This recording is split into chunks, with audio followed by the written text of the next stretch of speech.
बहुत आसान रखते हैं मोहब्बत को नए मजनू, नशों को काट लेते हैं, नशों में डूब जाते हैं। रेड पीना या कबीर सिंह बनना, एनिमल बनना इज कूल। मतलब ब्रेकअप के दोस्त अगर आपके अच्छे हैं तो उन्हें पकड़ के रखें, तो आपको बिल्कुल जमीन से आसमान तक पहुंचा सकते हैं।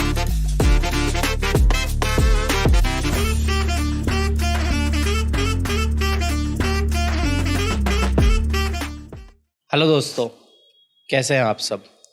मैं ज़ुबैर अहमद एक बार फिर से आप सभी का स्वागत करता हूं हमारे टॉक शो उन्स में। और गेस्ट की फहरिस्त में आज जो हमारे बीच हैं वो आजकल की बहुत ही बेहतरीन और फेमस शायरा हैं। हर इंसान जो है उनको सुनना पसंद करता है, या यूँ कहें कि इस वक्त उनसे टाइम ले पाना बहुत ही मुश्किल होता है, लेकिन इस मुश्किल वक्त में भी वो हमारे बुलाने पर हमारे शो में आई है। तो ये इनका जो है हम तहे दिल से शुक्रिया अदा करते हैं।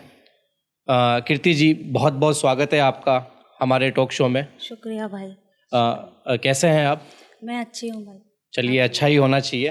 और हम जो है बहन अपने प्रोग्राम को जो है ज़्यादा जो है आपसे शायरी पे बात करने से पहले थोड़ा सा जो है हम आपके बारे में जानना चाहती है। हमारी जो ऑडियंस है वो भी, हमें तो मालूम है लेकिन ऑडियंस जो है आपके बारे में जानना चाहती है। तो एक बार हमारी ऑडियंस को जो है आप बता दीजिए कि आप कहाँ से बिलोंग करती हैं और आपकी जो शायरी की शुरुआत है वो कैसे हुई है। जी, मैं फरीदाबाद में जन्मी हूँ। मेरा मायका फरीदाबाद में है और अभी नोएडा में रह रही हूँ। और शायरी की शुरुआत यूँ कहें बचपन से ही मुझे गज़लें सुनने का बहुत शौक़ रहा है, तो वहीं से शुरू हो गया था। और मैं गज़लें सुनती थी तो उन पर अपने शब्द लगाने की कोशिश करती थी, उन धुनों पर। इस तरीके से शुरुआत हुई और ये शौक़ आगे चल के शायरी में तब्दील हो गया, वो कभी सोचा भी नहीं था। बाकी मैं वीकेंड्स पर शायरा हूँ और वीकडेज पर हाउसवाइफ हूँ। क्या बात है। बाकी यही है। तो एक जैसे कि आप हाउस वाइफ हैं और एक शायरा भी हैं, शोज़ के लिए भी जाती हैं, तो ये कितना मुश्किल होता है कि आप पहले हाउस वाइफ हैं, घर को भी देख रहे हैं और फिर आप शायरी करने के लिए इवेंट्स में भी जा रहे हैं, तो वहाँ पे क्या मुश्किलात आपके सामने आती हैं, क्या प्रॉब्लम्स होती हैं? घर में कोई इशू होता है ससुराल में, या मतलब कुछ कोई बात इस चीज़ को लेकर, शायरी को लेकर? नहीं, आप कह लें मेरी किस्मत अच्छी है, मुझे ससुराल अच्छा मिला है और भगवान की दुआ से पतिदेव बहुत अच्छे मिले हैं, बहुत सपोर्टिव हैं जी। तो मुझे उतनी मुश्किलात आते नहीं हैं। आज भी सुबह मैं नाश्ता बनाया, उसके बाद अब बाकी सब सासू माँ देख लेंगी। क्या बात है। और वो मुझे लेकर आ गए यहाँ तक, तो कोई मुश्किल मुझे तो पर्सनली नहीं आती, मैनेज हो जाता है। क्या बात है। मतलब ये कि फैमिली का जो है उधर मायके में भी सपोर्ट था और इधर से ससुराल में भी पूरा सपोर्ट है। और ये हम अक्सर देखते हैं कि हस्बैंड जो है आपके हमेशा साथ आते हैं। अच्छा, जैसे कि हमने आपकी शायरी सुनी है और हमने जो है उसमें देखा है कि आपकी शायरी में जो है मोहब्बत की झलकियाँ काफ़ी देखी हैं। तो मैं ये जानना चाहूँगा कि जैसे कि एक मोहब्बत पहले होती थी, 90s में मोहब्बत होती थी, और एक मोहब्बत आजकल के युवाओं की मोहब्बत है, तो उसके बारे में आपका क्या ख्याल है? उसमें क्या डिफरेंस आप जो है महसूस करती हैं? मोहब्बत ही होती है, किसी भी एरा की हो, लेकिन मेरा मानना है आजकल हुकअप्स हो गए हैं, उसी को लोग मोहब्बत समझने लगे हैं। जी। और मोहब्बत, मेरा मानना है मोहब्बत का मतलब है समर्पण, बिल्कुल कंप्लीट सरेंडर। और मोहब्बत के पनपने के लिए यही सबसे बेसिक इंग्रेडिएंट है। एक कबीर ने कहा है कि प्रेम गली अति सांकरी जा में दो न समाही। दो लोगों के बीच में नहीं होती है मोहब्बत, एक होना पहली शर्त होती है। जी। तो आजकल क्या है, ईगोज बहुत हैं और लोग पहले अपने आप को तवज्जो देते हैं। मोहब्बत का मतलब है आप सामने वाले को तवज्जो ज़्यादा दे रहे हैं। जी। मेरे हिसाब से मोहब्बत यही है। अच्छा, जिनसे आपकी शादी हुई है ये लव मैरिज है या अरेंज मैरिज है? मैं इसे कहती हूँ ये गॉड मैरिज है सर। अरे क्या बात है, क्या बात है। ये बहुत अच्छा किया है। मतलब मैं शादी से पहले वैसे उन्हें जानती नहीं थी। आप कह सकते हैं कि अरेंज है, भगवान ने माँ बाप ने कराई है, पर मैं मानती हूँ कि भगवान ने कराई है। और इतना अच्छा लाइफ पार्टनर शायद मैं खुद भी ना ढूंढ पाती। नहीं, वाकई बहुत अच्छे इंसान हैं। हम भी जितना मिले हैं, जितना उनको जाने हैं, और काफ़ी अच्छा लगता है उनसे बातचीत करके। थोड़े शर्मीले भी हैं और ज़्यादा खुल नहीं पाते, बट यह है कि लेकिन अच्छे हैं काफ़ी, मतलब उनका रहता है सपोर्ट भी, आपको जो है बनाए रखते हैं। अच्छा, एक चीज़ हो रहेगी, जैसे आजकल मोहब्बत में ये चल रहा है कि ब्रेकअप हो जाना, फिर नया गर्लफ्रेंड या नया मतलब नया बॉयफ्रेंड या फिर नई गर्लफ्रेंड ढूंढ लेना, तो उसमें क्या राय है आपकी? आप क्या कहना चाहेंगी उसके बारे में? आप क्या सोचती हैं? देखें, ये तो बहुत सब्जेक्टिव बात है कि कोई इंसान किस कंडीशन में ब्रेकअप कर रहा है या किस कंडीशन में एक दूसरे से अलग हो रहे हैं। कभी कभी ऐसा होता है कि लोग बहुत एब्यूजिव रिलेशनशिप में फंस जाते हैं, तो वहाँ ज़रूरी है उस रिश्ते से बाहर आना, बहुत ज़रूरी है, तो वो जायज़ है। लेकिन आजकल ये भी है कि लोगों का मन भी बहुत भर जाता है, और मैं मानती हूँ आजकल लोग खुद में इतने अधूरे हैं, उनमें खुद में इतना अधूरापन है कि वो सामने वाले से मोहब्बत कर ही नहीं पाते। तो ये अधूरापन है क्यों? इसके पीछे रीज़न क्या है? शायद आजकल हमारी सोसाइटी या हमारा लाइफस्टाइल इस तरीके का है, और एक नई चीज़ सेल्फ लव चली हुई है जी। मेरा इस मामले में थोड़ा सा नज़रिया अलग है। मैं समझती हूँ कि ठीक है, सेल्फ लव और लोग सेल्फिशनेस में डिफरेंशिएट नहीं कर पाते हैं कि एक बारीक लाइन कहाँ पर है। लोग सेल्फिशनेस को भी सेल्फ लव का नाम देके सामने वाले के साथ बुरा बर्ताव करते हैं, तो ये अधूरापन उसी तरीके से है, क्योंकि जब तक हम किसी को प्यार नहीं दे पाएंगे ना, तो हम खुद को पूरा महसूस नहीं कर पाएंगे। मतलब प्यार नहीं दे पाएंगे तो पूरा महसूस नहीं करेंगे। अच्छा, क्या प्यार को व्यक्त करना ज़रूरी होता है?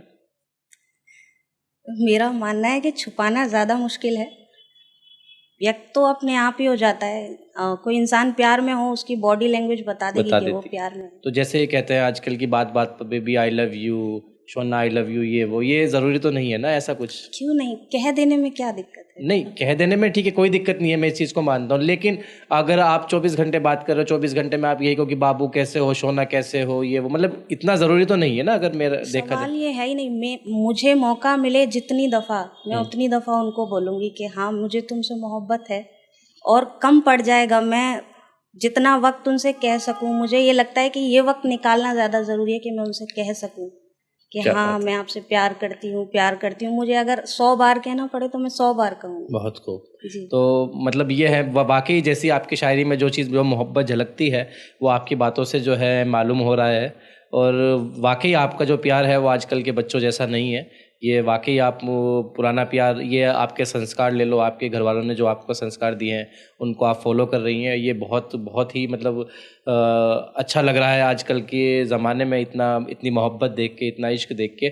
अच्छा, मैं एक चीज़ और आपसे जानना चाहूँगा, क्या ब्रेकअप के बाद दोस्त बने रहना संभव है? कि ब्रेकअप हो गया अब तो बंदा, क्योंकि आजकल तो ये होता है कि ब्रेकअप उस कंडीशन में होते हैं कि मैं तेरी शक्ल ना देखूं, तू मेरी शक्ल ना देख, लेकिन कुछ लोग कहते हैं कि नहीं, हम दोस्त भी बने रह सकते हैं। तो क्या ऐसी पॉसिबिलिटी है कोई? मेरा मानना है कि ये डिपेंड करता है। एक बशीर बद साहब का बहुत अच्छा शेर है, दुश्मनी जम कर करो लेकिन ये गुंजाइश रहे, जब कभी हम दोस्त हो जाएं तो शर्मिंदा ना हो। क्या बात है। आपके ब्रेकअप की इंटेंसिटी क्या थी ये तय करती है। मतलब आजकल मैं देखती हूँ कि ब्रेकअप होता है तो लोग बहुत गंदगी पर उतर आते हैं, सामने वाले को जितना ज्यादा जलील कर सकते हैं कर देते हैं। उसके बाद तो क्या ही बचता है जी। जब आप मोहब्बत जिससे की है उसकी आप इज्जत ही नहीं कर पाए जी। मोहब्बत, चलो आपका जो भी हालात रहे, आप अलग हो गए, लेकिन उसके बाद भी आप उसकी इज्जत ना रख सके तो फिर आपकी मोहब्बत नहीं थी। मोहब्बत नहीं, बिल्कुल जी। तो अगर ऐसी कंडीशंस में हुआ है तो नहीं होगा। अच्छा, आजकल जैसे देखा जाता है ज़माने में कि लोग जो हैं अपने दुख से तो दुखी नहीं है, लेकिन दूसरों के सुख से दुखी हैं, चाहे वो उनकी प्यार मोहब्बत को लेके देख लो या फिर उनके काम को लेके देख लो।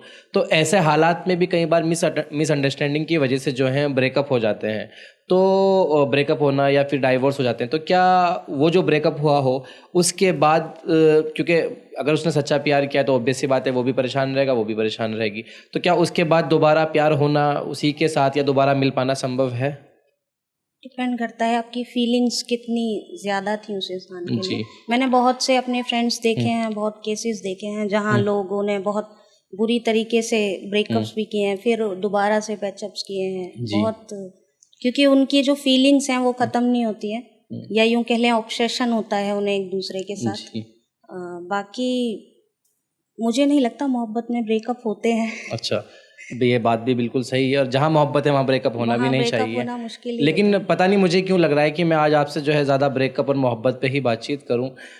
फॉर एग्जांपल हमारा ब्रेकअप हो जाता है मिसअंडरस्टैंडिंग की वजह से, तो हम अपने स्वास्थ्य का ध्यान कैसे रखें, और क्या ये जो ब्रेकअप होना है ये एक नाकामयाब इंसान की निशानी है? है। नहीं, बिल्कुल भी नहीं। मतलब कामयाबी का इससे क्या लेना देना है। कामयाब इंसान तो वो है कि आप सिचुएशन को कैसे हैंडल कर रहे हैं। मान लें आपका ब्रेकअप भी हो गया और आप उसको ब्यूटीफुली हैंडल कर रहे हैं, तो मतलब आप कामयाब हुए। और अपनी सेहत का ध्यान ऐसे रखें। सबसे पहले तो भाई एक्सेप्टेंस जरूरी है। आप एक्सेप्ट कर लें। कभी कभी जब ब्रेकअप होता है तो हमें ये लगता है कि सबसे बड़ा नाइटमेयर था हमारा, ये क्या हो गया, हम यकीन नहीं कर पाते क्या हो गया। तो हमें मानना पड़ेगा, जो होना था वो हो गया। उसके बाद अपना ध्यान रखें, अपनी पसंदीदा चीज़ें करें। और सबसे मुश्किल होता है कि हम अपने साथ बहुत ज़्यादा ज्यादती करने लग जाते हैं, अपने पे जुल्म करने लग जाते हैं। ऐसा भी नहीं करना चाहिए। रोने का मन है रो लें, बहुत रो लें, दोस्तों से बात करें, और वक्त सब ठीक कर देता है, मान के चले। अच्छा, एक कुछ लोगों में ऐसा देखा जाता है कि जैसे कुछ लोग ऐसा सोचते हैं कि भाई मेरी दुनिया उजड़ गई है ना, और तो वो क्या करते हैं कि जैसे एक शेर भी है किसी का कि मेरी दुनिया उजड़ गई, इसमें तुम इसे हादसा समझते हो, आखिरी रास्ता तो बाकी है, आखिरी रास्ता समझते हो। आई थिंक हिमांशी बहन का ही ये जो शेर है जी, हिमांशी बाबरा का। अच्छा, क्या होता है कई लोग जैसे सुसाइड अटेम्प्ट कर लेते हैं, कुछ मतलब कुछ बच जाते हैं, कुछ सारे दुनिया को अलविदा कह देते हैं, और इसी वक्त में क्या होता है कि कुछ लोग जो हैं डिप्रेशन में चले जाते हैं, तो वो डिप्रेशन और एंजाइटी जो उनको हो जाती है, तो उसका क्या है, मतलब क्या रीज़न है उसके पीछे कि वो इतना क्यों सोच लेते हैं कि उनको इस चीज़ का शिकार हो जाते हैं? शायद मैं समझती हूँ अकेलापन इसका रीज़न हो सकता है। अगर आपके पास एक दो अच्छे दोस्त हैं जी, तो आप डिप्रेशन और एंजाइटी में नहीं जाएंगे। दोस्त या जैसे अच्छी फैमिली मेंबर, जैसे मैं अपनी बहन के साथ अपना सब कुछ शेयर करती हूँ। हम दोनों बहनें कभी डिप्रेशन में नहीं जा सकती, क्योंकि हमारा वो बॉन्ड है। हम उतनी बातें करते हैं, और एक हमें लगता है ना, कोई इंसान है, जो भी होगा वो ये इंसान देख लेगा। तो अगर आपके पास कोई एक ऐसा इंसान है तो शायद आप ना जाएं। बाकी आप आजकल लाइफस्टाइल ऐसा है, 9 to 5 जॉब्स होते हैं, लोग गधों की तरह काम कर रहे हैं बिल्कुल। तो मुझे लगता है कि आपको डॉक्टर से भी कंसल्ट करना चाहिए अगर आपको ऐसी कोई चीज़। लेकिन अगर एक अच्छा दोस्त आपके साथ हो और एक अच्छी बहन हो या भाई हो, तो आपको डॉक्टर की ज़रूरत आई थिंक नहीं पड़ेगी। तो बहन भाई का जो प्यार होता है उसको आप किस नज़रिए से देखती हैं? क्योंकि देखिए, ये बात आपने डिप्रेशन वाली बात जो कही, क्योंकि इस चीज़ से मुझे अपना भी याद आता है कि मेरा भी जब ब्रेकअप हुआ उस वक्त मेरी बहन ही वहाँ पे, दोनों बहनें मेरी मौजूद थी जिन्होंने मुझे संभाला, और आई थिंक मैं डिप्रेशन में ज़्यादा नहीं गया। मतलब एंट्री हो गई थी, लेकिन बहनों ने जो बचा ही लिया एक तरीके से, कि रात को 3 बजे भी उठ के बहन आती और देखती कि भाई रो तो नहीं रहा, भाई परेशान तो नहीं है, तो आती कहने कि भाई रो मत, जैसे जो भी चीज़ें थी। तो बाकी मतलब अगर बहनें और भाई या फिर अच्छे दोस्त हो तो आप डिप्रेशन में नहीं जाएंगे। ये बहुत अच्छी बात की। बहन के लिए आपने कुछ लिखा हो? बहन या भाई के लिए? जी, मैंने एक शेर लिखा था बहन के लिए कि नम आँखें भी नहीं होती कि फौरन फोन बजता है, मुझे उसकी ज़रूरत है, ये दीदी जान लेती है। क्या बात है, बहुत को। तो ये वाकई है। मैं अगर बहुत ज़्यादा कभी उदास हूँ तो मैंने उसको नहीं भी बताया कि मेरे साथ कुछ हुआ है या मैं उदास हूँ। वो वाकयातन उनका फ़ोन आ जाता है, वो मुझे फ़ोन कर लेती हैं, क्या हुआ, मुझे घबराहट हो रही थी, तो ठीक है। तो ये कनेक्शन हो जाता है भाई बहनों के बीच में। बिल्कुल। और इसी को मतलब प्यार कहते हैं कि दिल से दिल की फीलिंग जुड़ी हो। इसमें ये दोस्तों के साथ भी हो सकती है और भाई बहनों के साथ भी, क्योंकि मैंने भी अक्सर देखा है कि मैं परेशान होता हूँ तो भाई की कॉल आ जाती है या बहन की। और कुछ लोग ऐसे होते हैं कि जो कुछ दोस्त ऐसे होते हैं प्यारे, जो आपके बिना बोले आपकी बात को समझ जाते हैं। क्योंकि मेरे भी दोस्तों की लिस्ट में कुछ ऐसे दोस्त हैं ना। मैं अपनी अगर हिमाचल की बात करूँ तो अमन भाई, नदीम भाई, और मैं दिल्ली की बात करूँ तो मेरे दिल में ही बात आएगी कई बार। और फॉर एग्जांपल जयंत भाई सामने बैठे हैं, शफीक भाई सामने बैठे हैं, या तो ये लोग समझ जाते हैं कि मैं क्या कहने वाला हूँ। पूछेंगे भाई कुछ कहना है, मैंने कहा नहीं, बोलते नहीं कहने वाले हो कहो। तो मैं नहीं बताऊंगा तो भी कहेंगे कि तुम ये कहने वाले थे, मैंने कहा हाँ। तो यही है कि अगर अच्छी बॉन्डिंग हो जाए तो आप डिप्रेशन में नहीं जाएंगे, और ये बड़ा अच्छा है। ये उन लोगों के लिए आपने बड़ा अच्छी बात कही जो डिप्रेशन में चले जाते हैं। अच्छा, एक चीज़ और है कि आजकल देखा जाता है ना कि एक अच्छे दोस्त होते हैं, मतलब लड़का लड़की फॉर एग्जांपल दोस्त हैं, तो क्या होता है कि उसमें वन साइड लव भी हो जाता है किसी को, लेकिन वो कहने से डरता है या कहने से डरती है, क्योंकि उसे ये डर रहता है कि मेरी दोस्ती ख़राब ना हो जाए। तो इस बारे में आप क्या कहना चाहेंगे कि उस वक्त कैसे व्यक्त करें अपने प्यार को? ये तो सिंपल प्रोबेबिलिटी है भाई कि 50-50 चांसेस हैं। मैं तो कहती हूँ कि बोल कर देख ले, क्या पता हाँ कह दे, तो बोल लेना चाहिए, इजहार करना चाहिए। जी। अच्छा, मैं एक चीज़ इसी बीच में एक चीज़ भूल गया कि जैसे कुछ लोग आजकल डिप्रेशन में जा रहे हैं मोहब्बत को लेके। अच्छा, कुछ लोग ना मतलब शो ऑफ के लिए भी वो कर देते हैं, चाहे उन्हें इतनी मोहब्बत नहीं हो। तो इसमें कहीं ना कहीं सोशल मीडिया जो है इसका भी हाथ है कि क्योंकि लोग सोशल मीडिया में देख के, शायरी देख के या चीज़ों को देख के वो होते हैं। तो उसके बारे में आपका क्या कहना है? बिल्कुल, ये चीज़ है भाई कि हम सोशल मीडिया पे जो देख रहे हैं या जो भी हम अपने आसपास देखते हैं, असल में हमारे दिमाग का वही फूड है। हम साइकोलॉजी में हमारी वो चला जाता है, सबकॉन्शियसली हम वो चीज़ें गो थ्रू कर रहे हैं, और फिर हम जितनी ज़्यादा चीज़ें इस तरीके की देखते हैं तो हम उसको इमिटेट करने की भी कोशिश करते हैं। लगता है कि ये कूल है।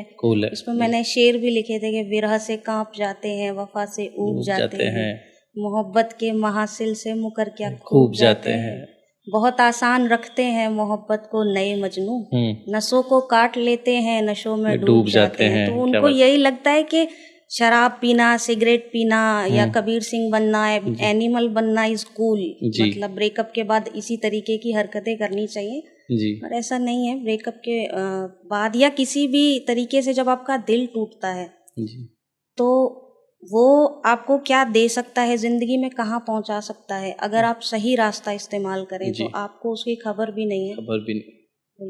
अच्छा, दोस्त की क्या अहमियत है आपकी नज़र में?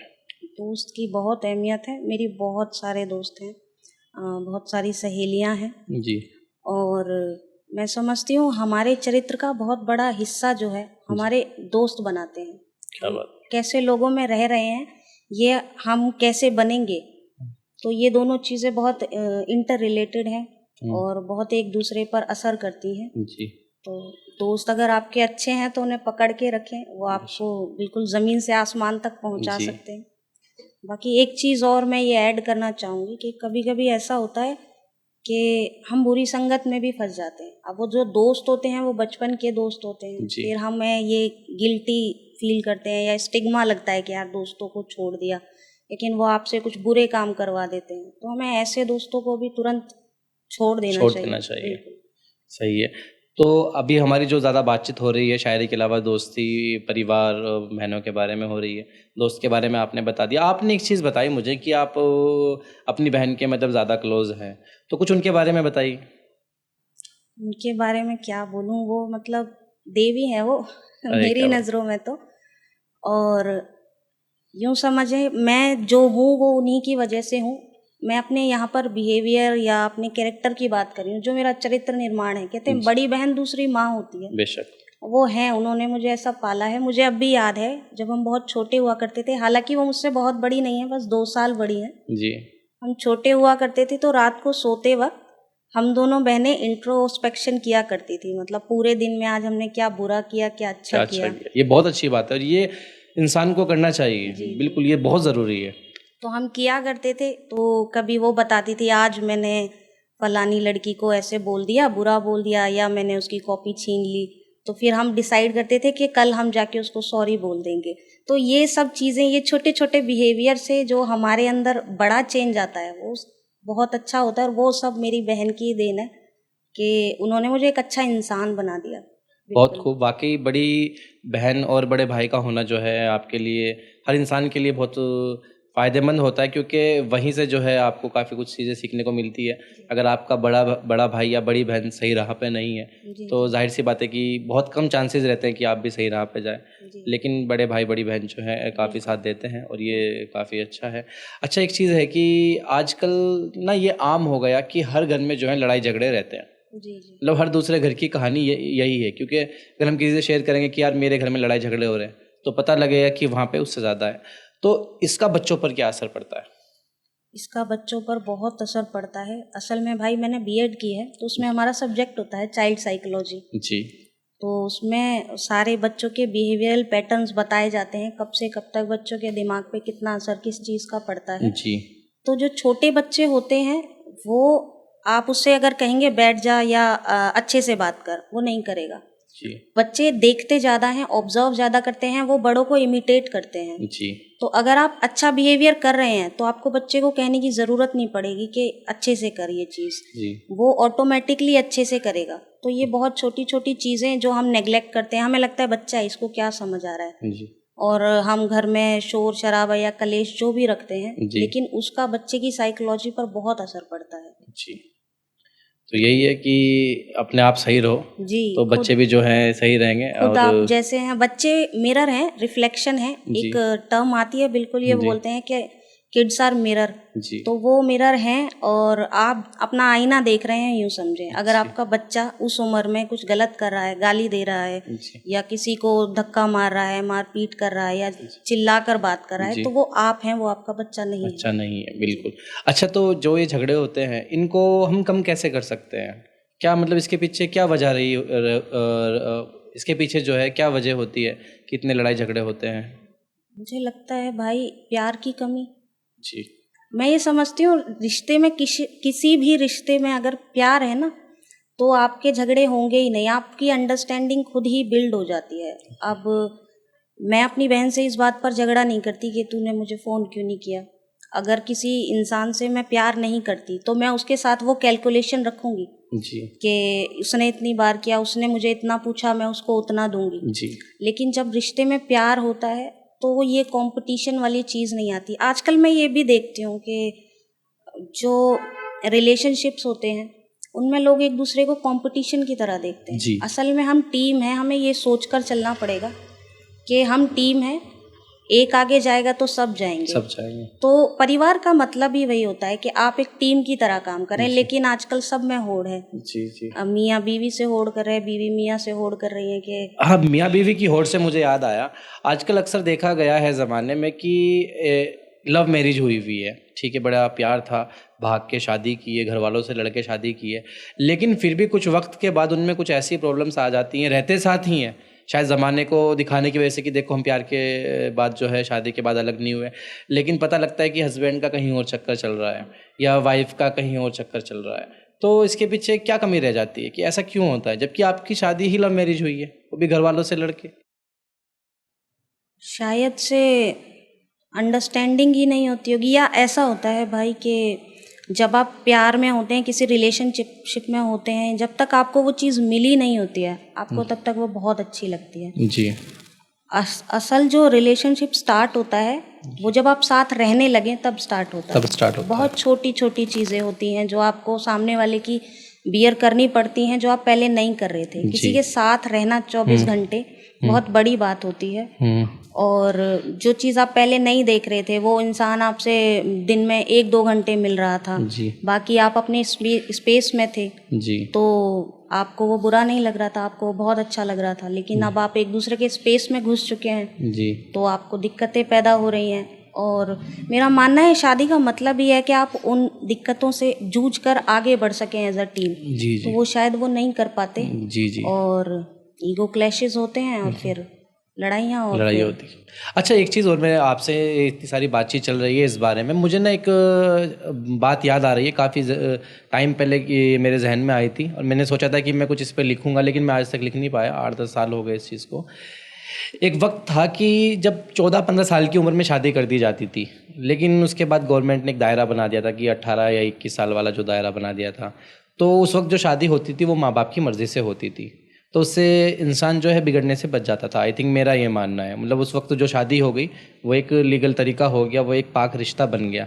लेकिन मेरा ये मानना है कि आजकल भी शादी जो है वो 12-13 साल की उम्र में ही हो जाती है, लेकिन वो इलीगल होती है, वो पाक रिश्ता नहीं होता, क्योंकि आजकल 12-13 साल के बच्चे डाल देते हैं फेसबुक पे कि माई गर्लफ्रेंड माई लाइफ या ये वो। तो इस बारे में आपका क्या कहना है कि वो पहले का वक्त सही था या आपका वक्त? क्योंकि मोहब्बत को आप अच्छे से समझती हैं, मैं इस वजह से आपसे सब चीज़ें पूछ रहा हूँ। भाई, मैं इस पर ये कहना चाहूँगी, पहले तो ये कि पहले के वक्त में जो शादियाँ, आजकल ये डिबेट है कि पहले शादियाँ टिक जाती थी, अब नहीं टिकती हैं।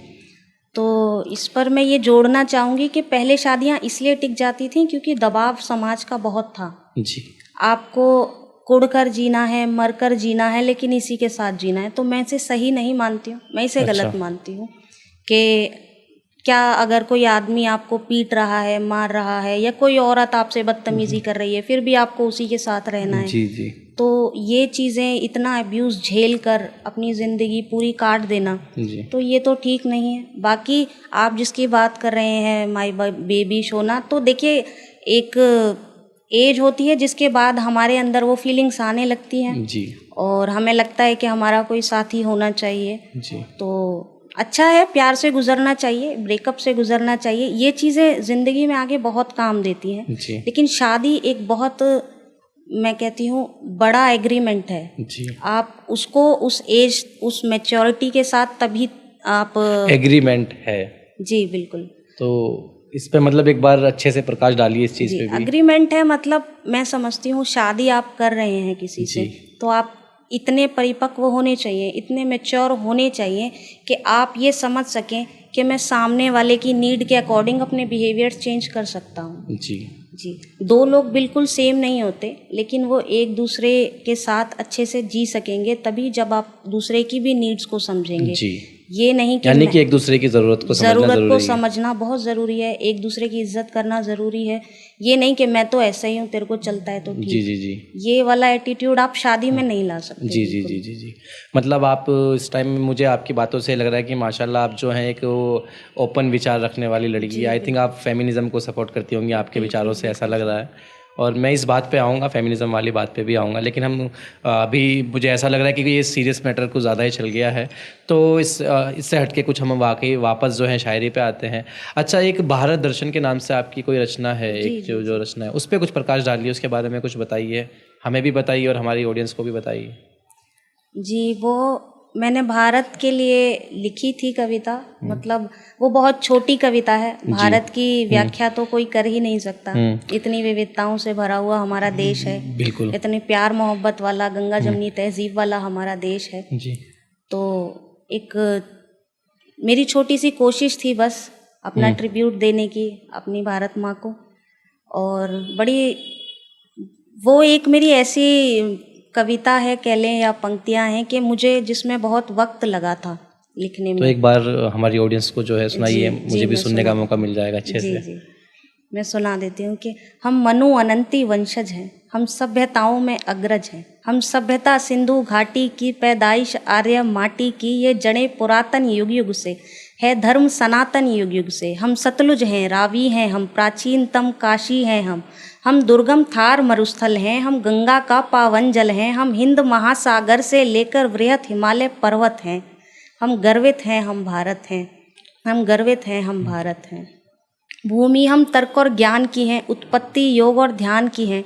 हम तक्षशिला, हम नालंदा, उत्तम काशी, हम बोध गया, हम काव्य महाकाव्यों की खान, जीवन रण में गीता का ज्ञान। हम आर्यभट्ट का शून्य है, हम आयुर्वेद को धन्य हैं, हम दर्शन का आनंद भी हैं, हम स्वामी विवेकानंद भी हैं। हम वास्तुकला का वैभव रूप, हम खजुराहो, हम सांची स्तूप हैं, गुफा एलोरा अजंता की, सूर्य मंदिर की सार्थक धूप और रम्य हम्पी के स्मारक हैं।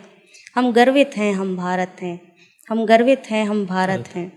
हम माहिर 8 कलाओं के और धनी फलित भाषाओं के, हम भरतनाट्यम, हम कथकली, मोहिनी अट्टम, हम कुचिपुड़ी, वीणा सितार और तानपुरा, तबला शहनाई सारंगी, संगीत के हैं हम सातों स्वर। हम नाट्य कलाओं की धरोहर, जितने हैं प्रश्न कलाओं के है सामवेद सबका उत्तर। हम संस्कृतियों की रंगोली, पग पग नई प्रथा नई बोली, संपन्न त्योहारों के मेले, दिवाली ईद ओणम होली।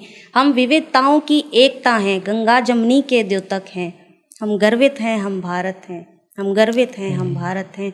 हम भूमि वीर मराठों की, रणकुशल वीर राणाओं की, जो 1.25 लाख से एक लड़े उन तेजस्वी योद्धाओं की। हम राजनीति के चाणक्य, हम रणनीति के छत्रपति, राणा प्रताप और पृथ्वीराज, शत्रु की निश्चित वीर गति। हम दुर्गा रूपी एक लक्ष्मी, झांसी की कोख से जो जन्मी, एक चंद्रशेखर एक मौलाना, 2 ऐसे भी आज़ाद हैं हम वल्लभ हैं, हम बोस भी हैं और बिस्मिल राम प्रसाद हैं। हम भगत भी हैं, हम गांधी भी, संतुलन हैं हम शक्ति का, और इतने सक्षम होकर भी संदेश हैं देते शांति का। हम वीर हैं परशुराम की भांति, धीर भी हैं श्री राम की भांति। भारत माँ के श्री चरणों में हम सब शत शत नतमस्तक हैं। हम गर्वित हैं, हम भारत हैं, हम गर्वित हैं हैं हम भारत भारत है। क्या बात है, क्या बात है, बहुत बहुत खूब, धन्यवाद। बहुत खूब मैम, बहुत अच्छा आपने ये कहा है और बहुत अच्छे से जो है आपने सब कुछ जो है शब्दों में जो है इसको पिरोया है। और मैं तो कहता हूँ कि ये आपको अगर मौका लगे तो इसको बॉलीवुड में ज़रूर भेजिए, जी ताकि जी सारी दुनिया तक ये जाए, आपका लिखा हुआ वो भी जान सकें हमारे भारत देश के बारे में। अच्छा, बहुत मतलब आप, मुझे ऐसा लग रहा है कि बहुत ज्ञान है आपके पास, और ज्ञान का भंडार जैसे अरे कह नहीं, देते हैं कि बिल्कुल वो है नहीं। आपके पास। मैं एक चीज़ और जानना चाहूँगा आपसे कि आजकल जैसे लोग ज़िंदगी को जो है बड़े तल्ख लहजे में जो है व्यक्त करते हैं, तो लेकिन आपने कहा है कि युद्ध नहीं है जीवन, तो ये सोच कहाँ से आपके मन में आई, कैसे आपने ये लिखा, कैसे आप इस चीज़ कह पाई हैं, कितना वक्त लगा आपको ये सब सोचने में, समझने में, इस बारे में कुछ बताइए। जब मोहब्बत जिंदगी में आई जी, तब मैंने जाना क्या बात है। दुनिया की सारी लड़ाइयाँ खत्म हो जाएंगी। आप ये नोटिस करेंगे कि जब इंसान प्यार में होता है ना, वो जात नहीं देखता, बिल्कुल। वो लिंग नहीं देखता, आदमी मर्द औरत, मर्द की जो अना होती है, कहते हैं मेल ईगो होती है, जी वो आपको प्यार में आदमी जब पड़ता है बिल्कुल दिखाई नहीं देगी। जी वो सब त्याग देता है। आप किसी भी तरीके का भेद देख लें, सिर्फ प्यार है जो उसको खत्म कर खत्म सकता कर है। देता है। तो जब आप मोहब्बत में पड़ते हैं तब आपको पता चलता है कि ये तो जश्न चल रहा है, जंग नहीं है, युद्ध नहीं चल रहा है बिल्कुल जी, भी। ये बहुत अच्छा लिखा है आपने, और वाकई बहुत अच्छे से जो है इसको आप एक्सप्लेन भी कर रहे हैं। अच्छा, एक चीज़ और है, जैसे कि आपने कहा कि मोहब्बत में प्यार पैसा नहीं, तो मेरा भी ये सवाल था लेकिन मैं भूल गया था, वाकई में पूछना चाहूँगा, क्योंकि आजकल लोग क्या करते हैं कि पैसा देखते हैं, जाति देखते हैं, है ना। क्योंकि फॉर एग्जांपल मुसलमान भी है तो उसमें भी बहुत सारी वो देखा जाता है ये इस कास्ट का है कि नहीं है, ऐसे हिंदू धर्म में भी। तो क्या ये मैटर करता है वाकई? देखिए, मोहब्बत में तो नहीं करता, जी रिश्ते में करता है। जी जब मेरे पिताजी रिश्ता देखने गए थे तो उन्होंने सब देखा। जी लड़का हिंदू भी होना चाहिए, ब्राह्मण भी होना चाहिए, कमाने वाला भी होना चाहिए, खूबसूरत भी होना चाहिए। जी माँ बाप सब देखते हैं। और लेकिन जब आप प्यार में पड़ते हैं तो आप कुछ नहीं देखते, कुछ नहीं देखते। कुछ भी नहीं देखते। अब मुझे जो अपना जीवन काटना है, ना हिंदू लड़के के साथ काटना है, ना ब्राह्मण लड़के के साथ काटना है, ना पैसे वाले लड़के के साथ काटना है। मुझे अपना जीवन उस लड़के के चरित्र के साथ काटना है कि वो मेरे साथ बर्ताव किस तरीके से कर रहा है और हमारे बीच में कितनी मोहब्बत है, ये ज़्यादा मैटर करता है। तो अच्छा, यहीं से मुझे एक चीज़ याद आ रही है, मैं सॉरी आपकी बात को काट रहा हूँ मैम। आपने कहा कि प्यार में नहीं लेकिन रिश्ते में पड़ती है ज़रूरत, घर वाले देखते हैं। तो आजकल ना बहुत सी जगह ये चीज़ देखी जाती है, ये बात भी है, दहेज के वैसे मैं भी खिलाफ़ हूँ, लेकिन ये अक्सर देखा जाता है कि लड़की कहती है, लड़की के घर वाले कहते हैं कि नहीं, ये बात चलती है कि दहेज नहीं लेना चाहिए या दहेज नहीं देना चाहिए, ये बहुत गलत होता है, ये है वो है, और लड़की के ऊपर आप बोझ डाल रहे हो, प्रेशर डाल रहे हो कि ये वो, और इसके ऊपर केस भी हो जाते हैं। लड़की अगर जाके झूठा केस भी डाल दे तो कि मैं मुझसे दहेज की डिमांड कर रहा था, तो बड़ा मुद्दा बन जाता है। लेकिन रिश्ते से पहले कि देखते हैं घर वाले कि लड़का कमाता है कि नहीं कमाता, कितना है, 20-25 लाख का पैकेज है कि नहीं है, और सुंदर है कि नहीं है, और तो ये सब चीज़ें देखते हैं। या फिर आर्मी में ही होना चाहिए, कुछ लोगों की डिमांड ऐसी रहती है, हाँ सरकारी नौकरी होनी चाहिए। तो ये भी तो एक तरीके का जो है दहेज हो गया है। बिल्कुल। आप असल में आजकल ये डिबेट बहुत चालू है, और एक किसी ने कोट भी लिखा था कि मैं उस दिन दहेज पर लिखूंगा जब कोई लड़की बेरोजगार लड़के को ब्याह ले जाएगी। तो मुझे ये लगता है, पहली बात, ये दो अलग दिक्कतें हैं, दो अलग कुप्रथाएं हैं जी। इनको आप ये नहीं कह सकते कि एक वैलिड है इसलिए दूसरे भी वैलिड है। दहेज इनवैलिड है, दहेज बुरा है, कुप्रथा है, और इसको नहीं लेना चाहिए जी। क्योंकि आप देख सकते हैं कितनी लड़कियां जला दी जाती हैं, मार दी जाती हैं। देखिए, लेकिन एक किसी एक घर में ऐसा हो गया, 2 घर में ऐसा हो गया, उससे हम सारे समाज को तो ऐसा नहीं कर सकते ना कह सकते। अगर दहेज एक कुप्रथा है तो ये भी तो कुप्रथा ही है ना। आई थिंक बिल्कुल, मैं उसी पर आ रही हूँ जी। तो ये दो अलग हैं। आप ये नहीं कह सकते कि मैं सरकारी नौकरी करता हूँ तो मुझे दहेज मिलना चाहिए जी। नहीं, ये भी एक चीज है जो आप इसको कैसे, आप सॉल्यूशन की तरफ जाएं, डिबेट की तरफ या बहस की तरफ नहीं, बहस का कोई मुद्दा ही नहीं है। तो मैं बाहर की बात कर रही हूँ, आपसे माफ कीजिएगा अगर आपको लगा। नहीं, लेकिन जो लोग इस पर डिबेट करते हैं तो वो सॉल्यूशन की तरफ क्यों नहीं देखते? हाँ, बिल्कुल। कब लड़कियां बेरोजगार लड़कों को ब्याह कर ले जाएंगी? जब आप उन्हें पढ़ाएंगे, जब आप उन्हें उतने ही मौके देंगे। आप अब एक लड़की है, पैदा हुई है, माँ बाप ने स्कूल में डाल दिया क्योंकि सब डालते हैं। लड़के की परवरिश उस तरीके से की गई है कि इसको आगे चल के कमाना है। बाहर के जितने काम हैं वो लड़का कर रहा है। लड़की की परवरिश उस तरीके से की जा रही है कि वो हाउसवाइफ बनेगी जी जी अगले घर जाके। फिर आप उस लड़की से ये उम्मीद कर रहे हैं कि वो बड़ी हो जाएगी या शादी के बाद, अडल्ट होने के बाद वो एक नौकरी कर लेगी। आपने उस तरीके की परवरिश नहीं की, उसको पढ़ाया लिखाया नहीं, ड्रॉप आउट्स करवा देते हैं लड़कियों के, और लड़कों को ऊंची तामील दी जाती है, ऊंची ग्रेजुएशन, पोस्ट ग्रेजुएशन और जितने भी कोर्सेज होते हैं सब कराए जाते हैं। आप लड़के पर इन्वेस्टमेंट करते हैं, आप उतना ही अगर मैं कहती हूँ सपोर्ट लड़की को भी दें तो वो भी जो है आगे निकल सकती है। इस पर मैंने एक शेर भी लिखा था कि कलेक्टर जो खरीदा है आपने कर्ज लेकर के, वो बन तो मैं भी सकती थी, मुझे आगे पढ़ाते तो। बिल्कुल बिल्कुल। तो बात वही है कि इसका सॉल्यूशन ये है कि आप बच्चे को पढ़ाइए, आप लड़कियों को भी उतनी तवज्जो दीजिए, उनकी भी परवरिश उस तरीके की कीजिए कि वो आगे जाकर कमा सके। और जब ऐसा होगा तो यकीनन एक टाइम पर लड़कियां बेरोजगार लड़कों को ब्याह कर ले जाएंगी, और इसमें और वो दहेज भी नहीं लेंगी। और बिल्कुल ये बहुत सही कहा आपने, और ये सच्चाई भी है, वाकई लड़कियों को भी पढ़ाना चाहिए। और अच्छा, इसी चीज़ से मैं एक चीज़ पे आता हूँ, अब जो हम बात कर रहे थे शुरू में, ये फेमिनिज़म वाली, फेमिनिज़म एक्चुअल में है क्या? जब मैं इस लफ्ज़ के रूबरू हुई थी कि फेमिनिज़म होता क्या है, उससे पहले से मैं फेमिनिस्ट थी, मुझे पता ही नहीं था। अच्छा। कोई भी इंसान जो इंसानियत की बात करता है वही फेमिनिज़म है। अब आप कई लोग कह देते हैं कि या चल भी रहा है, लड़कियां फेमिनिज़म के नाम पर भी जो हैं बहुत गलत काम भी करें, असल में उन्हें भी नहीं पता कि फेमिनिज़म क्या है। कि और एक तरीके से ऐसे देखा जाता है कि feminism is equal to man hating, ऐसा बिल्कुल भी नहीं है। मैं भी फेमिनिस्ट हूँ, मेरे पतिदेव भी फेमिनिस्ट हैं। जो भी इंसान इंसानियत की, बराबरी की बात करता है वो फेमिनिस्ट है। बिल्कुल सही बात है, वो बात आपकी बिल्कुल जायज़ है, मैं उससे मना नहीं कर रहा हूँ वाकई। और वो तो हम भी सबके ही उस चाहते हैं कि जो है सब बराबर रहें। लेकिन कहीं ना कहीं जैसे ये फेमिनिज़म वाला जो आजकल चल रहा है, ज़्यादा ही इस चीज़ को बढ़ावा दिया जा रहा है, तो ऐसा नहीं हुआ कहीं ना कहीं इसकी वजह से जो है पुरुषों और महिलाओं के बीच विभाजन को बढ़ावा दिया गया है? कहीं महिलाओं को ज़्यादा ही इसमें सुविधाएँ दे दी गई हैं? मैं ऐसा नहीं मानती कि इसमें महिलाओं को जैसे कि आप रिजर्वेशन ले लें, शेड्यूल कास्ट को रिजर्वेशन मिलता है जी। क्यों मिलता है? क्योंकि उनको एक बड़े एरा के लिए दबाया गया, तो उनको ऊपर लाने के लिए उन्हें कुछ एक्स्ट्रा देना पड़ेगा। तो आप जब महिलाओं को इतने समय के लिए दबाया गया है तो उनको भी इन सब चीज़ों के लिए सुविधाएं देनी पड़ेंगी। बहुत ऊल जलूल से कमेंट्स आते हैं कि आप जो है मेट्रो में जा रहे हैं तो महिलाओं की सीट आरक्षित क्यों है, महिलाओं के लिए पूरा एक डिब्बा आरक्षित क्यों है और आदमियों के लिए क्यों नहीं है। वो आप बात तब कर सकते हैं जब आप महिलाओं को इक्वली देखें। वो महिलाओं की सेफ्टी के लिए बनाए गए हैं।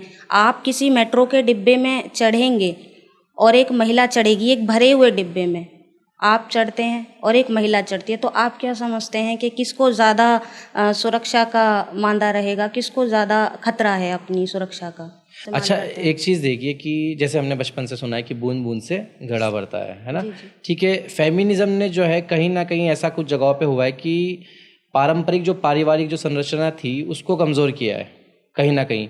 क्या? क्योंकि यही जो मिसाल मैंने पहले इसलिए दी है कि अगर हमने किसी को समझाना है फेमिनिज्म के बारे में तो हम एकदम उस पर थोप नहीं सकते। हम ला के सारी चीज़ उस पर रख दें तो वो नहीं समझ पाएगा, उससे परिवार जो है टूट ही जाएगा। और अगर हम उसको प्यार से समझाएंगे, प्यार से करेंगे तो आई थिंक वो समझ पाएगा। ये जो एकदम से थोपने की कोशिश करते हैं, इन लोगों के बारे में आपका क्या कहना है? बात ये है भाई, देखें, पहली बात तो फेमिनिज्म ने, आप एक गलत कोटेशन दे रहे हैं, मैं उसको ठीक करूंगी जी। फेमिनिज्म ने पारिवारिक संरचना को नहीं तोड़ा है, फेमिनिज्म ने आपका पर्दाफाश किया है कि आप कैसा पर्दाफाश, मुझे ये बताइए थोड़ा सा। पारिवारिक संरचना, जो समाज की संरचना है, क्यों टिक रहे थे घर? क्योंकि औरतें पिट रही थी सर, क्योंकि वो कुछ बोल नहीं पा रही थी, उनके साथ बहुत कुछ होता था, बहुत कुछ मैंने अपनी आंखों से देखा। लेकिन एक औरत अगर चाहे, एक औरत क्या नहीं कर सकती? उसको सही रास्ते पे ला सकती है, प्यार से लेके आ सकती है। अब कोई इंसान अब्यूजिव है, कोई मारपीट करता है, या कोई इंसान अल्कोहलिक है, आप क्या समझते हैं कि औरत क्या करे फिर? अगर आप उसको अपना ओपिनियन बोलने जा रहे हैं, हर चीज़ का इलाज आई थिंक मोहब्बत भी तो है ना। आप किसी जानवर से मोहब्बत कैसे कर सकते हैं? जब मोहब्बत तब होगी जब सामने वाले को भी मोहब्बत, दो लोगों में हो रही है ना, दो लोग एक हो रहे हैं सर। मैंने कुछ घर ऐसे देखे हैं जिनमें मर्द इतनी दारू पीता था, डेली लड़ाई झगड़े रहते थे, लेकिन औरत ने प्यार से उसको ऐसा कर दिया कि आज वो दारू से भी नफरत करता है। ठीक है, झगड़ने मतलब लड़ाई झगड़ा तो बहुत दूर की बात, तेज बोलने में भी घबराता है। सारा जो दारोमदार है वो औरत पर क्यों है? परिवार संभालने का पहला सवाल तो ये बनता है। बिल्कुल, ठीक है, कि कोई दूसरी अगली आई लड़की आपको पहले तो सुधारेगी जी, फिर उसके बाद वो आपसे मोहब्बत करेगी या जो भी करेगी। देखिए, मोहब्बत ये चीज़ होती है कि मोहब्बत में आप अपनी बहुत सारी चीज़ें, बुरी आदतें आप दूर कर सकते हैं। यही तो रिश्ता होता है, यही तो मोहब्बत होती है, यही तो प्यार होता है। अब लेकिन कोई लड़की आई है, वो आपको अपना कोई ओपिनियन बता रही है और आप उसके तमाचा जड़ दें, ये तो गलत है। देखो, मारपीट तो हर तरीके से गलत है, गलत है बिल्कुल। तो पहले ये गलत नहीं था।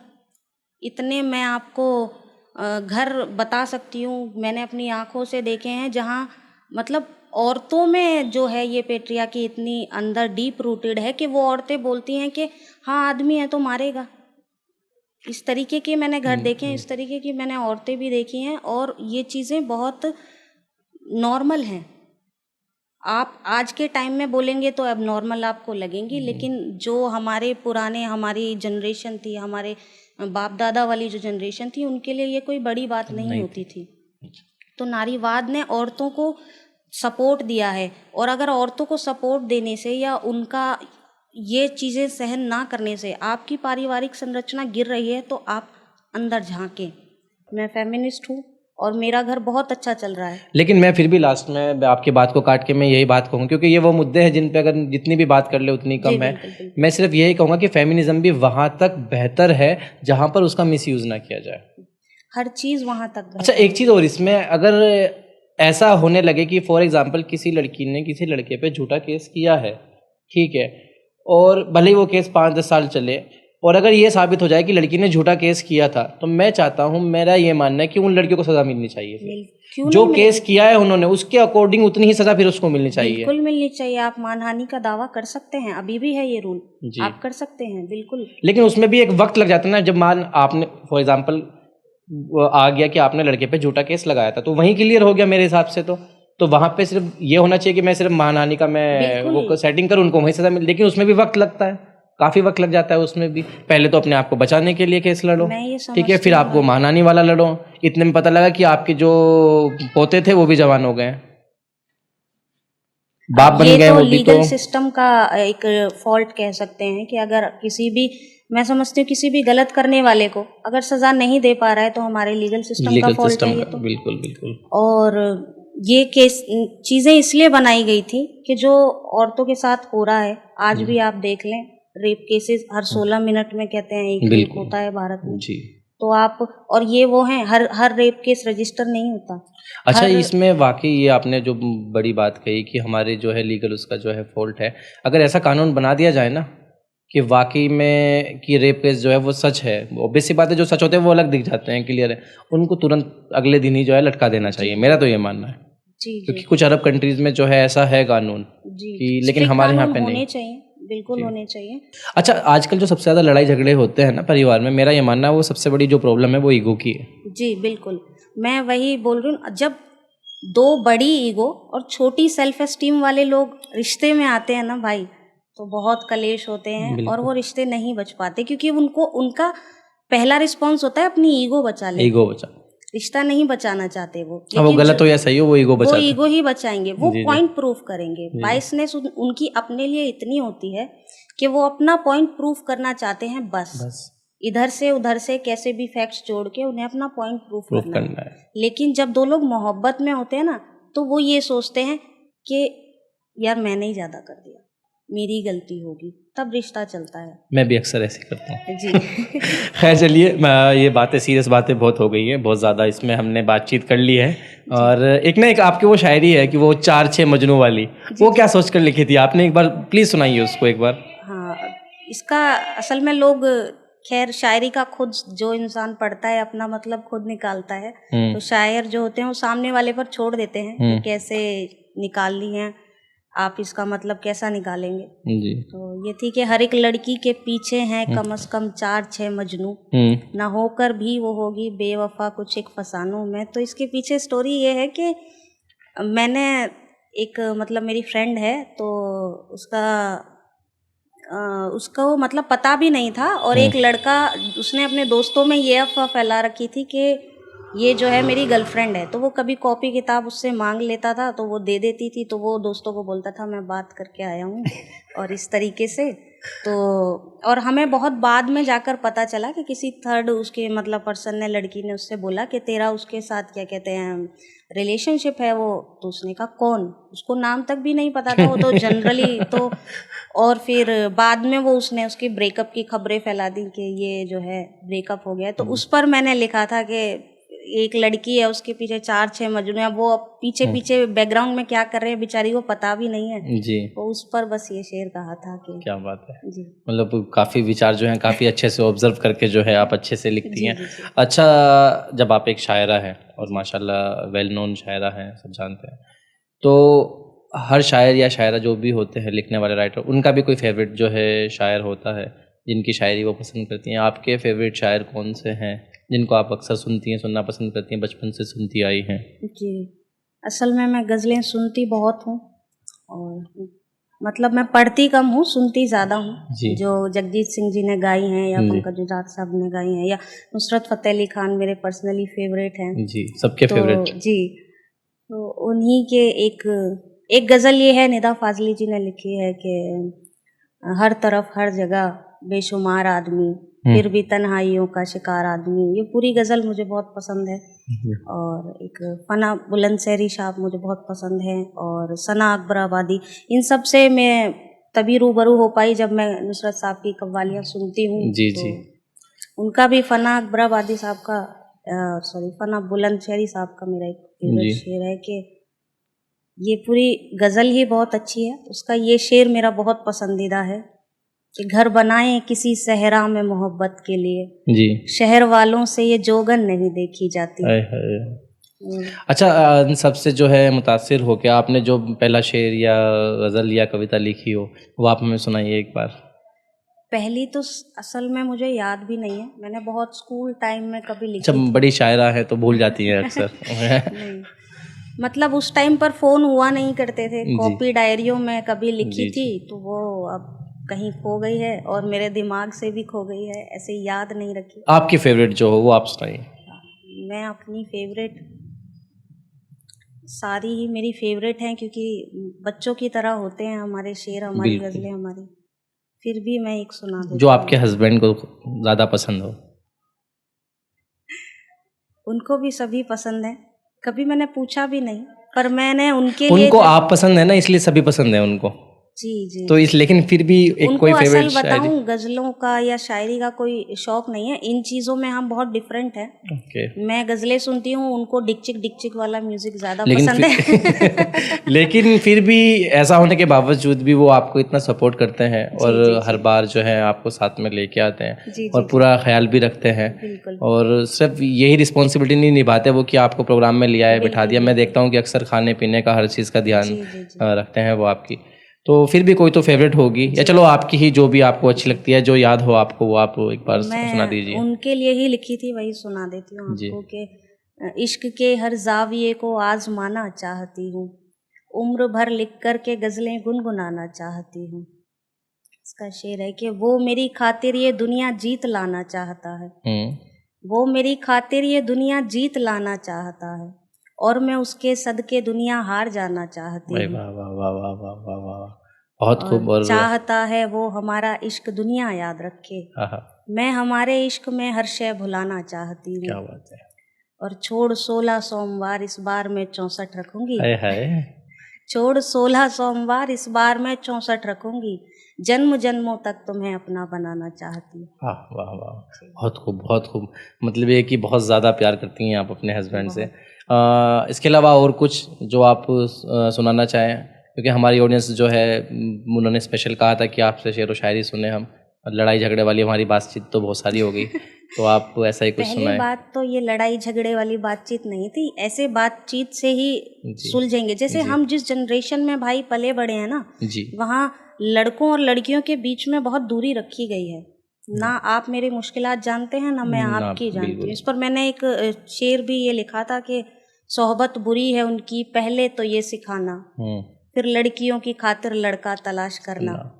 कि पहले तो आप ये सिखाते हैं कि लड़कों के साथ मत बैठो, मत उठो, वो अच्छे नहीं होते, या वो उनको ऐसे जानवरों की तरह लड़कियों के सामने पोर्ट्रे किया जाता है कि मर्द है वो एक जानवर है। और फिर उसके बाद एकदम से आप एक मर्द ही लाकर उसके सामने रख देते हैं कि इससे तेरी शादी होने वाली है, जीवन बिता लेना इसके साथ। तो उस पर ही ये लिखा था मैंने। तो जब बातचीत होगी तभी, मेरी शादी के बाद मेरे अंदर, मेरे बिहेवियर में और मेरी सोच में जो ड्रास्टिक चेंज आया है वो काबिले तारीफ़ है। मैं खुद सोचती हूँ कि मैं कैसी थी और मैं कैसी हो गई। तो आप ये ना समझे कि हमारे बीच जो हुई है वो लड़ाई झगड़े वाली बात हुई है। हमारे बीच जो हुई है वो अच्छा एक बहस है, अच्छी, उससे कुछ सॉल्यूशन निकलेगा। कुछ विचार आपके बदलेंगे, कुछ मेरे बदलेंगे, सॉल्यूशन निकलना भी चाहिए जी बिल्कुल। और आप उस चीज़ पे फोकस कीजिए जो मैंने कहा है जी, वो गलत केस वाला बिल्कुल। आप उस चीज़ से गुजरे हैं तो आप, मैं समझ सकती हूँ। अगर मैं आपकी जगह पर होती तो मैं भी उसी तरीके से चीज़ों को देखती। लेकिन सबसे बड़ी चीज़ यही होती है कि, सबसे मुश्किल चीज़ यही होती है कि हम अपने थॉट प्रोसेस को कैसे अनलर्न कर सकें। कभी कभी ऐसा होता है कि हम चीज़ें सीख लेते हैं और हम स्टिक हो जाते हैं उस पर, लेकिन बहुत फ्लेक्सिबिलिटी की ज़रूरत होती है। मेरे साथ भी बहुत ऐसा होता है, और हर लड़की के साथ, आप किसी को भी पकड़ लें, किसी से भी पूछ लें रास्ते में कि क्या किसी मनचले ने आते जाते उसको कुछ गलत कमेंट किए हैं या कुछ ऐसा छेड़खानी की है कि नहीं की है। तो क्या लड़कियां यही सोचती रहें कि मर्द जो होते हैं वो इसी तरीके के होते हैं सारे? नहीं, सारे एक जैसे नहीं होते। भरोसा जताना बहुत ज़रूरी है, वो चीज़ें अनलर्न करना बहुत ज़रूरी है। तो बस कहीं ना कहीं ये होता है कि गलत केस से जो है ना इंसान की इज्जत कहीं ना कहीं डाउन हो जाती है। लेकिन हमने ये सीखा है कि वह तो इज्जू मन तशा, वह तो जिल्लू मन तशा, कि ऊपर वाला जिसे चाहे इज्जत दे, जिसे चाहे जो है जिल्लत दे। इज्जत जिल्लत सब जो है उनके हाथ में है। तो मुझे तो ये लगता है कि केस होने के बावजूद भी अल्लाह ने जो है मुझे और ज़्यादा इज्जत से नवाजा है, और ज़्यादा लोगों ने जो है प्यार दिया है, मोहब्बत दी है। और मैं उसको भी गलत नहीं कहूँगा, मैं कहता हूँ कि सिचुएशन जो है वो गलत होती है। तो कहीं ना कहीं सिचुएशन जो है गलत थी, और ऊपर वाले ने जो किया वो अच्छा ही किया, क्योंकि हर हाल में जो है ऊपर वाले का शुक्र अदा करना चाहिए। खैर, ये सीरियस बातें हो तो चली रही हैं, बीच बीच में मुझे याद आ जाती हैं चीज़ें। खैर, अच्छा ये चीज़ बताइए आप, जैसे कि शायरी आपने उनको पढ़ा, उनको फिर आपने लिखनी शुरू की, लेकिन कहीं ना कहीं लोग क्या करते थे कि पहले मुशायरों की तलाश में रहते थे, और जो कि नए लोगों को मिलने बड़े मुश्किल हो जाते हैं। लेकिन आजकल सोशल मीडिया ले लो या फिर कुछ ओपन माइक्स का ज़्यादा योगदान ले लो, क्योंकि मेरा तो खुद का ये मानना है कि ओपन माइक्स ने बहुत बड़ा योगदान दिया है इस चीज़ में, नए शायरों को सामने लाने में। तो इसके बारे में क्या ख्याल है आपका? ओपन माइक्स के बारे में आप क्या सोचती हैं कि ओपन माइक्स गलत हैं या सही हैं? और आपकी शुरुआत हुई तो कौन से ओपन माइक से हुई, या फिर कौन सा ओपन माइक जो है आपको ज़्यादा पसंद है? वो सब आप बता सकती हैं। जी भाई, मैंने एक चीज़ मुझे जो सबसे बुरी लगती है वो ये कि खुद ओपन माइक्स जो चला रहे हैं काफ़ी प्लेटफॉर्म, वो खुद ओपन माइक्स की इज्जत नहीं करते हैं। ये तो गलत है बिल्कुल। वो खुद देखते हैं कि कोई मुशायरे वाला आर्टिस्ट मिल जाए। तो एक तो आपको ये मेंटेलिटी पहले चेंज करनी पड़ेगी कि आप खुद ही जब इज्जत नहीं देंगे खुद ही ओपन माइक्स वाले आर्टिस्ट को, तो फिर कोई आर्टिस्ट क्यों ओपन माइक्स को? ये कुछ ओपन माइक्स होंगे, क्योंकि आरपीडब्ल्यू ऐसा नहीं है। आरपीडब्ल्यू ने हमारा जो अपना आरपीडब्ल्यू है, रॉयल पोएट्री वर्ड्स जो है, तो उन्होंने तो ऐसा किया कि उनको जो नया शायर या शायरा अच्छी लगी है, उन्होंने उसको स्पेशल गेस्ट बना के लोगों के सामने पेश किया है। और आरपीडब्ल्यू में गेस्ट बनने के बाद ही दूसरे लोगों ने उनको गेस्ट बुलाना शुरू किया है, ऐसा भी है। तो हमने कभी ऐसा नहीं सोचा कि मुझे याद दिला रहे हैं भाई। नहीं, मैं आपको नहीं मैं आपको नहीं बोल रहा हूँ। मैं बहुत लोग हैं, आपके अलावा भी बहुत से लोग ऐसे हैं। और मैं सच बोलूँ, आरपीडब्ल्यू ने मजबूर किया है मुशायरे के शायरों को भी ओपन माइक्स में आने के लिए। मैं मतलब ये मैं बड़ा योगदान मानता हूँ रॉयल पोएट्री वर्ड्स का, कि पहले मुशायरे के शायर जो थे वो आते नहीं थे ओपन माइक्स में, गलत बोलते थे, और आज देखा जा रहा है खुद अपने ओपन माइक खोल के बैठे हैं मुशायरे वाले शायर जो है। समझ गई। समझ गए ना आप, पहुंच गए वहाँ पे। जी। तो ये चीज़ नहीं, पहुंचना भी चाहिए वाकई। जब कोई बात हो रही जब तक समझ नहीं आया तो बेटर नहीं है। नितांत दोगलापन है ये। बिल्कुल। और मैं समझती हूँ कि अच्छा प्लेटफॉर्म है अगर आप अच्छी शायरी करते हैं। देखिए ओपन माइक्स की ज़्यादा बुराई या ज़्यादा उनको इस तरीके से लोग इसलिए देखते हैं कि ओपन माइक्स में लोग बहुत गलत तरीके की चीज़ को शायरी कहकर बुलाते हैं। लेकिन मैं समझती हूँ कि अगर आप अच्छा पढ़ते हैं तो आपके लिए बहुत अच्छा प्लेटफॉर्म है। मैं कहाँ जाती, मैं कहाँ मुशायरे ढूंढती पहले। जी। और किसी को क्या पता था कौन है कीर्ति। जी। तो मैं चाहती भी नहीं थी, फिर हस्बैंड ने एंकरेज किया कि कहीं चलो करते हैं, परफॉर्म करते हैं। फिर उसके बाद उन्होंने गूगल किया थोड़ा बहुत कि यहाँ फलाना जगह हो रहे हैं। फिर 1-2 जगह मैं गई भी थी ओपन माइक्स में। तीसरी दफ़े मैं RPW में आई थी। उसके बाद से ही मैं जो है गेस्ट की तरह ही जा रही हूँ सब जगह। मैंने अपने पैसे खर्च नहीं किए। लेकिन RPW में सच बताऊँ आपको, एक राज की बात बताता हूँ कि RPW ने पहले प्रोग्राम के बाद ही सोच लिया था कि आपको गेस्ट बुलाएंगे। लेकिन वो कहीं ना कहीं हमारी भी हल्की सी ईगो, यार अभी नहीं, थोड़ा सा 2-3 बार फीस और ले लें उसके बाद देखेंगे। लेकिन हमने खुद को भी इस चीज़ में चेंज किया। कुछ लोग ऐसे आते हैं जो हमें फर्स्ट टाइम में अच्छे लगते हैं तो हम सेकेंड टाइम के लिए उनको बोल देते हैं कि आप हमारे यहाँ नशिस्त में ये आ सकते हैं। अच्छा, उसके अलावा हमने एक चीज़ चेंजेस और लाया है या हमने चीज़ें देखी हैं, हमने भी ऑब्जर्व की। क्योंकि जब मैंने भी शुरू की थी तो ख्याल पढ़ते थे हम लोग, उसी को शायरी समझते थे, सोचते थे कि हमसे बड़ा कोई नहीं है। तो ये चीज़ें हम में रहती थी। लेकिन बाद में पता लगा कि नहीं, ये सिर्फ ख्याल है। शायरी जो है अलग चीज़ का नाम है। वो हमने कोशिश कर रहे हैं, आज भी सीख रहे हैं। सीखने वाली उम्र ख़त्म नहीं होती। हमारे यहाँ लोग पहले आते थे, कहते थे कि भैया एक शायरी सुनो या एक शेर सुनो। वो शेर तो कहते ही नहीं थे, वो कहते थे एक शायरी सुनो। उनको यही नहीं पता कि क्या चीज़ होती है क्या नहीं। लेकिन अभी मैं देखता हूँ कि बहुत से लोग, जब हम सुबह को बात करते हैं 1 घंटा जो है हम पहले बात करते हैं कि बहर वाली शायरी जो होती है, शेर क्या होता है, काफ़िया रदीफ़ क्या होता है और ख्याल क्या होता है। तो मैं चेंजेस लोगों में देख रहा हूँ कि अगर वो बैठते हैं पढ़ने के लिए तो वो खुद कहते हैं कि मैं ख्याल लिखता हूँ या मैं ख्याल लिखती हूँ और मैं बहर सीखने की कोशिश करूँगा या करूँगी। तो ये चेंजेस हमने जो है अपने यहाँ से देखे हैं, शुरुआत की हमने, और काफ़ी अच्छा लग रहा है। इवन मुझे तो लगता है कि ओपन माइक्स में नशिस्त की शुरुआत भी हम नहीं की है, और अब तो खैर काफ़ी लोग करा रहे हैं। लेकिन मेरी उनसे भी एक रिक्वेस्ट है, और क्योंकि वो आज मुझे मालूम है कि वो सब आपका पॉडकास्ट ज़रूर देखेंगे, मैं उनको भी यही कहना चाहूँगा कि नशिस्त में अगर बुलाएं तो वाकई सिर्फ बहर वालों को ही बुलाएं। दूसरे लोगों को अगर बुलाएं, आप एज ए ऑडियंस उनको बुला के सिखा सकते हैं। आप सिर्फ इस तरीके से कि भैया ये भी एक ओपन माइक चला रहा है, बहर की उसको नॉलेज नहीं और आपने अपने नशिस्त में उसको बड़ा शायर बुला के प्रेजेंट कर दिया, तो आई थिंक ये भी गलत है। ठीक है, पर ओपन माइक्स और ये वाली जंग तो खैर छिड़ी रहेगी। लेकिन मैं समझती हूँ, मैं बहर और या कोई अगर ख्याल भी लिख रहा है, अच्छे भी लिख रहा है जी, तो शायरी है। जी बिल्कुल आप उसे नासरी नज़म की तरह पेश करें, बिल्कुल कोई दिक्कत नहीं है। लेकिन अगर आप छिछलापन कर रहे हैं शायरी में और वो बहर में लिख रहे हैं तो मुझे वो नहीं पसंद। ऐसा भी चल रहा है जी, वो भी गलत है जी। मुझे ये है कि आप बोल क्या रहे हैं आप, और बहर तो बहुत छोटी चीज़ है भाई, सीखने वाली बात है। कल को AI आ जाएंगे जो आपको बता देंगे कि आपकी जो चीज़ें हैं वो बहर में। खलीलुर रहमान साहब का इंटरव्यू देख रहा था, वो कहते कि मैंने अपने उस्ताद से कहा कि उस्ताद मुझे ये उरूज वगैरह समझ नहीं आएंगे, मुझे कुछ ऐसा तरीका बता दीजिए जिससे मैं बहर में लिखूँ, बस मैं बहर में हो, वो मुझे उरूज की नॉलेज नहीं है। तो उन्होंने कहा कि आप गुनगुना लेते हो ना अच्छे से? कहने लगे हाँ मैं गुनगुना लेता हूँ। कहा गुनगुना लीजिए, आप बहर में अपने आप आ जाएगा। ये खलीलुर रहमान साहब के इंटरव्यू में मैंने देखा था, और सच बताऊँ रात ही देखा है जी। इंटरव्यू पुराना है लेकिन रात देखा है। हमारे जैन साहब ने मुझे कहा था कि इनका इंटरव्यू देखो, सीखने को मिलेगा।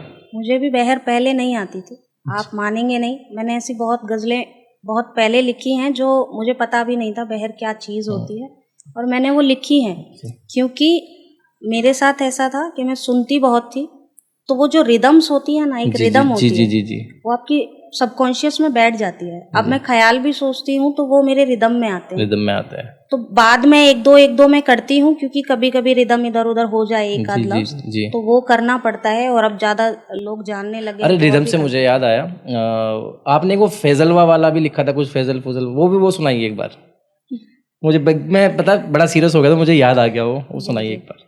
लिखा था कि गीदड़ खेमे में जोरों की हलचल है जी, मरा नहीं है शेर अभी बस घायल है, बाप का दादा का सबका बदला लेगा, जानी मेरा वक्त ही मेरा फैजल है। क्या बात है, क्या बात है। अच्छा एक चीज़ है कि ओपन माइक्स ने ना, जैसे कि कहते थे ना पहले कि पंजाब में हर घर में एक सिंगर होता है, तो ओपन माइक्स के बाद ये हुआ कि बहुत से लोग जिनकी छुपी हुई कला थी वो लोग भी आने लगे।